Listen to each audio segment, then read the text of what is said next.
Buenos días, mi nombre es Crisbel Figarella. Mi grupo está conformado por Bernabela Emerick, Bravo Francis Mar, Coa María Alves y Fernández Ana. Nosotras venimos a hablarles sobre la obtención de muestras nasofaringes y óptica. El tracto respiratorio superior está en contacto directo con el medio ambiente, por lo tanto está expuesto continuamente a los microorganismos que se encuentran suspendidos. Más del 80% de las infecciones del tracto respiratorio superior son causadas por virus y en un segundo lugar por bacterias. Por eso es importante hacer el diagnóstico diferencial entre las infecciones que son causadas por virus a las que son causadas por bacterias para su posterior tratamiento. En el caso de la secreción nasofaringe, el sitio anatómico de la toma de muestra es en la parte posterior nasal. Tenemos dos tipos de muestras en donde tenemos el hisopado nasofaringe y el aspirado o lavado nasofaringe. En el caso del hisopado nasofaringe, la toma de muestra puede ser realizada por el bioanalista o por el médico. Las condiciones previas que debe tener el paciente es no debe haber estado tomando antibióticos durante 4 o 5 días previa a la realización de la toma de muestra, ni antiinflamatorios ni antialérgicos. Los materiales a utilizar: el profesional que va a tomar la muestra debe utilizar guantes y tapabocas, debe utilizar un hisopo de algodón, preferiblemente de alginato de calcio, que debe ser largo para que pueda llegar al sitio anatómico donde se va a tomar la muestra.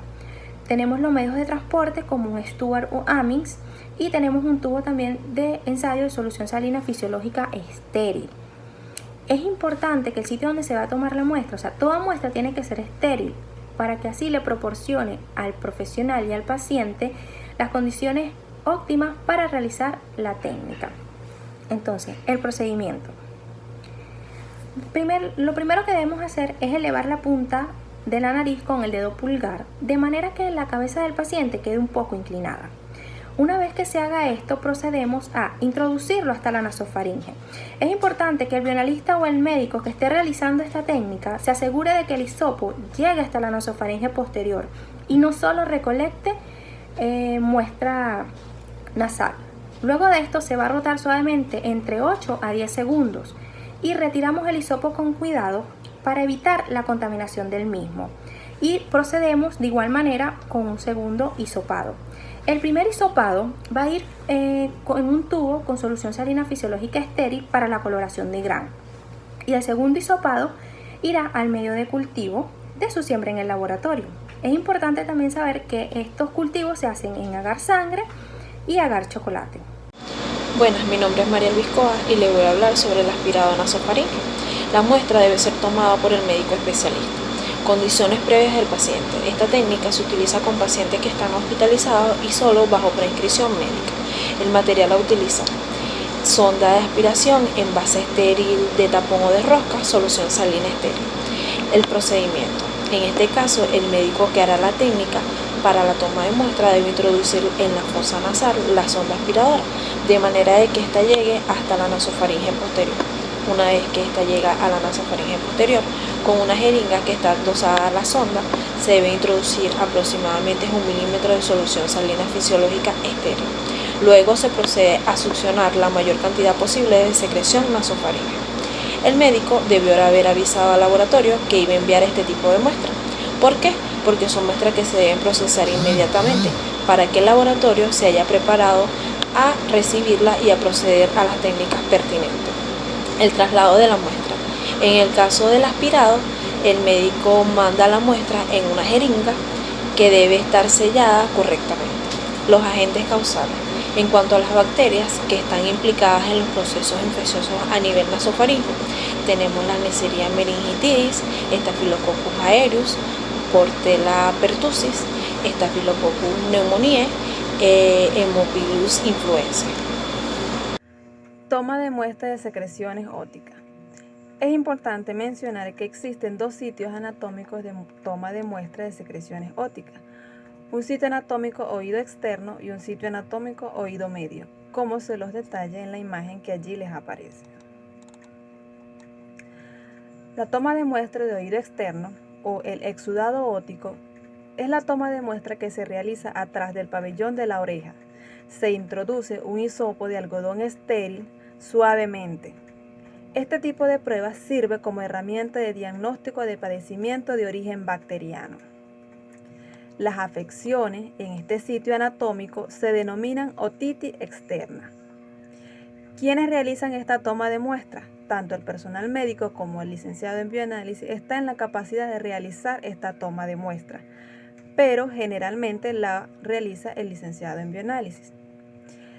Las condiciones previas que debe de tener en cuenta el paciente es no haber recibido ningún tratamiento ni local ni sistemático antibacteriano 3 días antes de la toma de la muestra. ¿Qué materiales necesitamos? Necesitamos un hisopo de algodón estéril con medio de transporte Stuart, un hisopo de algodón estéril, gasa, suero fisiológico estéril, tubo de ensayo con solución salina estéril y guantes. Procedimiento. Luego que el bioanalista se haya colocado los guantes, procede a limpiar la secreción purulenta con solución salina estéril y gasas, de adentro hacia afuera, de manera que todo el oído externo quede limpio del drenaje purulento. Hacer una ligera tracción arriba y atrás del pabellón de la oreja e introducir el hisopado solo en la parte de oído externo. No se debe pasar al oído medio. Recolectar una primera muestra de hisopado para la coloración de Gram y otra segunda muestra de hisopado para la realización del cultivo. El primero destinado al tubo de ensayo con solución salina fisiológica estéril y el segundo destinado al medio de transporte Stuart para enviarlo al laboratorio para que se realice el cultivo en caso de que en ese laboratorio no se realicen los cultivos. Procesamiento de la muestra. Con uno de los 2 hisopados con los cuales se tomó la muestra, se procede a realizar un frotis de 1.5 por 2 centímetros en una lámina portaobjeto nueva, con un grosor que sea posible leer a través de él. Coloré el frotis con tinción de Gram. Con el segundo hisopado, ya sea que provenga de un medio de transporte o sea directamente del paciente, siembre la muestra en los medios de agar sangre de carnero o agar McConkey. Yo le voy a hablar acerca de la otitis media. La otitis media es una infección causada en el oído medio que se encuentra en el lado posterior del tímpano. Esta enfermedad es frecuente en niños y sobre todo en niños menores de 3 años. Entre los agentes causales, ¿verdad?, que tenemos, que son las bacterias, tenemos los pseudomonas aeruginosa, tenemos los Haemophilus influenza, tenemos la Moxarella cartajalis, el Streptococcus pneumoniae y el Staphylococcus aureus. La otitis media se clasifica en 3, que son la aguda, la subaguda y la clásica y la crónica. Los síntomas que presentan dicha enfermedad son dolor de oído, fiebre, en algunos casos ocurre supuración, vértigo y en algunos casos no tan frecuentes puede hasta ocurrir una parálisis facial. En la toma de muestra tenemos los materiales a utilizar para la toma de muestra de dicha enfermedad, que son los guantes, hisopos de algodón estéril, también tenemos para utilizar la gasa, se debe tener solución fisiológica y un otoscopio estéril. Entre los procedimientos para esta toma de muestra, debemos hacer en el primer paso, debemos limpiar el canal auditivo,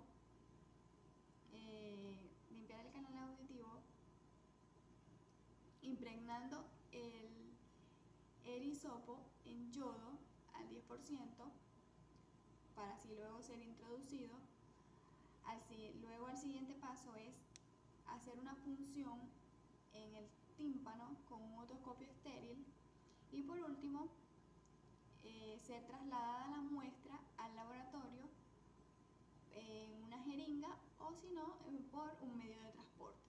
Uno de los medios de transporte más utilizados para esto es el medio de transporte Stuart. Y por último tenemos la prevención, ¿verdad? Para prevenir esta enfermedad, los especialistas recomiendan el frecuente lavado de manos, en los niños vacunarlos y no abusar de los antibióticos. Buenos días, mi nombre es Emerick Bernabelo. Continuando con la toma de muestra del exudado óptico, vamos a utilizar dos materiales principales para la toma de muestra de acuerdo al lugar anatómico de donde se obtenga la misma. En el caso de la otitis media vamos a utilizar una jeringa descartable estéril de 3 mililitros y en el caso de la otitis externa vamos a utilizar un hisopo estéril. Una vez recolectadas las muestras, el medio de transporte que vamos a utilizar para el traslado de las mismas será un medio de transporte de Stuart, que es un medio de transporte microbiológico destinado a la recolección, preservación y transporte de muestras clínicas. Generalmente es un gel no nutriente de agar blando que contiene un agente reductor para evitar la oxidación de las muestras y también contiene carbón vegetal para neutralizar. Materiales, equipos y reactivos que necesitamos para el procesamiento de los cultivos se encuentran principalmente el mechero de Bunsen, las asas microbiológicas, los colorantes para la tinción de Gram. Necesitamos también una incubadora de CO2, microscopios, relojes de mesa, láminas portaobjeto, guantes descartables. Necesitamos contenedores con cloro al 0.5% y solución salina estéril al 0.85%. Los de cultivos que vamos a utilizar para el exudado óptico son el agar sangre, el agar chocolate, el agar McConkey y el agar Subaru con cloranfenicol. En este caso tenemos dos excepciones. En el caso del agar chocolate lo vamos a utilizar exclusivamente para los cultivos de oído medio. Y en el caso del agar Subaru con cloranfenicol lo vamos a utilizar solamente si observamos levaduras con pseudohifas en el frote. Acá tenemos una lista de las diferentes bacterias patógenas que se pueden identificar gracias al cultivo del exudado óptico. Entre las que podemos observar se encuentran diferentes especies de cándida, algunos bacilos no fermentadores, algunas especies de Staphylococcus, las enterobacterias. También tenemos el Streptococcus pyogenes y la Haemophilus influenzae. Para finalizar, queremos recordar que el estudio del exudado óptico y nasofaringio son de vital importancia para la identificación de las bacterias patógenas que suelen afectar estos sitios anatómicos. Gracias al estudio de estos exudados es mucho más fácil y eficaz el diagnóstico y tratamiento de las bacterias que suelen afectar estos órganos de vital importancia.